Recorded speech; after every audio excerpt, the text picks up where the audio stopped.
So whether you're a new homeschool mom or an experienced homeschool mom, you have probably tried a schedule or two to plan out your homeschool day, only to find out,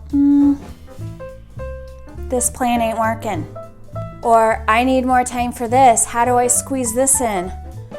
I need a new plan. So I'm going to share our new plan with you today, and maybe that will inspire you for your family.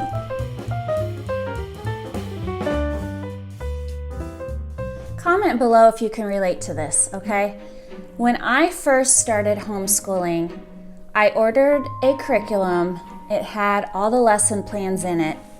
And I followed the lesson plans, and I was enjoying the learning. I was enjoying the snuggles with my kids, the read-alouds, the just taking things slow.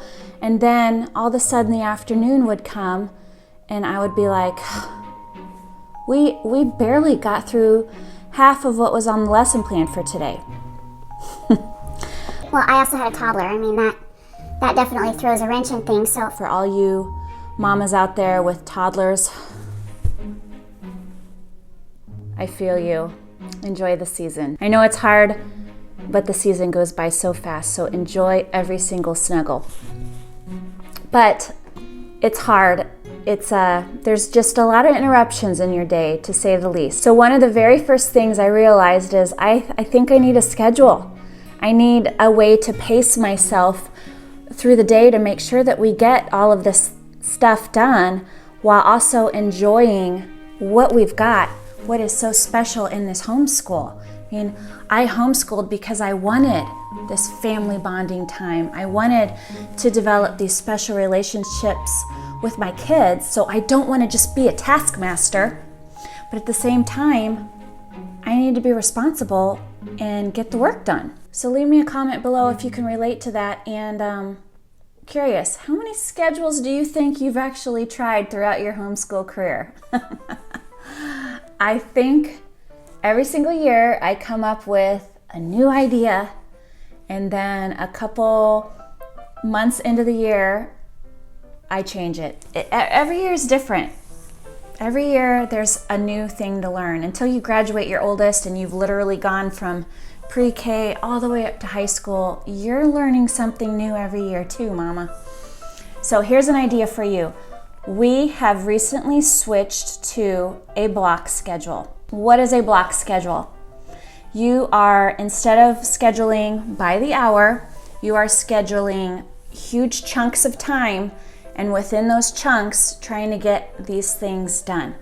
My block schedule probably isn't as broad as some people's, because the way that I schedule our day out, I do have like little hour time stamps, but in my mind, it's still very flexible, because for me, I'm literally just thinking morning, lunch, and afternoon blocks.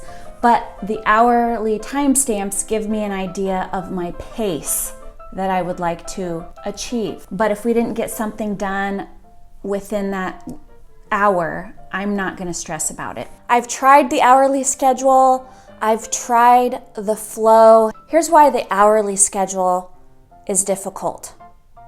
For me anyway, I'm not a soldier. I like some sort of structure, but I also like flexibility. Here's why the flow doesn't work for me. I like the flexibility, but I need a little bit more structure to keep me accountable. So, born the block schedule, and here's where I have it. Right there. There's where my schedule is posted for all to see. So let's back up and take a look. My little makeshift science wall, my little string hung, because this is my dining room. I really can't hang things on the wall. So I just made up this schedule, printed it, and I put it in this dry erase pocket so that I can, if I want to, I can use a dry erase marker and check the things off. I don't really need to do that right now. If my children ever one day wanted to do that, they could. But it's hanging here for all to see and to just keep us on task. So let's take a closer look at this. I kind of put my channel banner up here with the scripture for my YouTube channel. This was actually supposed to print out in an aqua green, It printed out in turquoise, so I'm going with it. So I put it in this cute turquoise dry erase pocket that I got from Amazon. I talk about these in my supplies video. This is our pretty basic schedule for a normal day. So my middle schooler can work. Most of his subjects are independent. I told him he needs to get started at 8. I used to start with morning time, but sometimes I found myself falling behind schedule because I always tried to start at 8:30. But if I'm running behind and I can't start till 9, I did not want my middle schooler to lose an hour and be sitting around waiting for me, which is pretty much what he tended to do. So I told him he needed to start on his independent work at 8. I would give him a full hour before I called them for our Bible time. So that's what he and I agreed on. Our morning time typically takes an hour. Sometimes it does take more. And again, I do not stress about this. I'm looking at this whole chunk as my morning time. After our Bible study, our morning time, sometimes we do read alouds in there. Then this chunk, this next hour, is for them to do their chores, for me to work with my girls on their language arts, which includes language lessons, handwriting, spelling. If I have time, I will do reading with my little one. It all just depends on how quickly we get through this. Sometimes my little one will even get her math done during this time. So I don't have it in there because it just depends on how quickly these other things go. But basically it's just independent work. So again, my middle schooler is working independently on his own. For the morning chores, these are chores that need to be done before lunchtime. Somewhere in there. They are flexible on when they can get done as long as they are done by lunch. And I've changed this up a little bit. I used to rotate what my children did on a weekly basis, and then I decided they really need to master the skill. And honestly, this middle child here is the messiest to our minivan. So we decided to make the minivan cleaning out her permanent job since she's the one who leaves the most in there. My son does an excellent job emptying the dishwasher. So as long as he has that done by lunch, then I can load it back up again. And my little one, she straightens up the shoes and the coats and anything in our back entry. And then all of them need to make their bed. If they have things on the stairs that need to be taken up or down to their rooms, they need to do that. And then if they have any laundry that needs to be put away, I do not fold my children's laundry. I do not put their laundry away. I don't even sort their laundry. We have a laundry room in our upstairs. They have to sort it and they have to put their own laundry away. And then at 11 is when we do the family schedule loop. So really quickly, what is a loop? A loop is subjects that you don't necessarily do every day, but you want to make sure you get in. Maybe you might want to do them twice a week, or some subjects for 3 times a week. Maybe a subject you just want to make sure you get it in once, but you write them in a list at the frequency. And I'm going to show you what my loop is here. You write them in the order, and you basically just go down the list, and the next day you just do the next subject. And that way, if something does come up, for example, if my kids have dentists or doctor's appointments, or I do, or if I need to get my hair done, then the family subject loop might be cut for that day, as well as whatever we've got going on at lunchtime, because then that gives me a large 3-hour chunk of time to be super flexible. So that is what a loop schedule is. It's just writing a list of subjects that you just, the next day you go to the next one, and then you go to the next one, and when you get to the bottom of the list, you just go right back up to the top. So here is my family subjects loop. So from 11 to 12, every day is when I try to do one of these. So we're doing science twice, history 3 times, and then thrown in there is my apologetics, which is right now my Who is God. And then if we don't do the Apologia series again, then there'll be something else thrown in there, maybe about church history or creationism or something like that has to do with our faith. But I want to make sure I get it in there once a week, and it is completely separate from what we are doing in our normal everyday Bible study. So again, science twice, history 3 times, apologetic once, and this is my loop. So for example, week 1, On Monday, we would do science. Tuesday, history. Wednesday, science. Thursday, history. Friday, apologetics if the week goes as planned. And then the following week, we would start with history and then go back up to science on this day. From 12 to 2 is what I call my lunch block. I start making lunch about noon. They have time to eat, to go outside. Depending on how the morning went, this time frame may be cut short. But I have in here PE at the gym because it does take us time to drive there. We have family in town who also belongs to the gym who has homeschoolers, so sometimes we meet them there. And so this is in this broader chunk of time simply for this.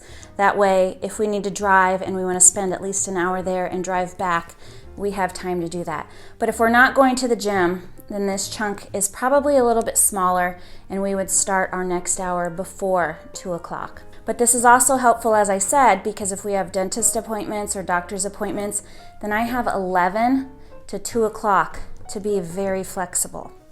At the 2 to 3 time frame is when my girls will finish up their math. My son, we have to kind of coordinate the computer because my 5th grader and my middle schooler both need the computer to do their math. We do teaching textbooks and then the Dive online math. So they coordinate there. Usually teaching textbooks is first, and then my son will do his Saxon math lesson. My girls do their independent reading, and then I might help my little one with her reading as she reads to me. If my son needs help from me, we do that in the afternoon, sometime between 2 to 4, really. And then after our school day is done is our afternoon chores. For the afternoon chores, I have that kind of listed here. I might need to make this a little bit darker because this is actually kind of hard to see here. But afternoon is basically homework, clean up the school table, pick up their stuff from around the house, and help me get ready for dinner if I need their help. And then on Fridays, if we can do a Fun Friday. So at the beginning of our school year, we were doing Fun Friday a lot more regularly, but then as sickness happens or things come up during the week, Friday is starting to become more of a catch-up day. But if we can do a Fun Friday, we will start with games. We will always do our morning time. We will do any science experiments. If I don't have a science experiment from a past lesson that maybe we didn't get to, then maybe we will go ahead and throw in there another science lesson, or we'll jump up here and do another of our family subjects, because my children all love doing all of these. They will do their math every single day, so they do not get out of math on Friday. And we will do some sort of physical activity, but we will wait till the afternoon and then catch up on any work that did not happen during one of our regular days. So this is our block schedule and how we're getting it all done. And then my children individually might have a little checklist. As with any schedule, you have to be flexible. So if there is a day where we have appointments, or maybe we just absolutely have to go to the grocery store in the middle of the day, I will move some of those chunks around and make sure that they have their independent work to bring with them. And if you watched my homeschool supplies video, you will see that I think clipboards are an essential supply needed for homeschool, because they can have a hard surface, like if my girls just have a worksheet or they need to work on some sort of handwriting and we don't want to bring their whole book, we can rip that page out. Or if I have a copy of a worksheet, they can take that in the car and work in the car. If we have a dentist appointment or a doctor's appointment, they will bring their independent reading and they can read in the weight room. We also have audiobooks that we can listen to in the car. I mean, all of that is school. And then also the memory work apps and memory work audio CDs that I also mention in my homeschool supplies video. So all of those are helping homeschoolers to be more flexible. And check out the video where I talk about the student planner to help my son manage his time. And I also use an ERIN CONDREN life planner to help mama stay on task. So all of that will be linked down below. If you try a schedule and it doesn't work, Change it up and try something new. You do not have to stick with something throughout the whole year if it's not working. And that includes curriculum, Mom. Be flexible. That's why we homeschool. Give this video a thumbs up if it was helpful for you, and I will see you next time. Bye.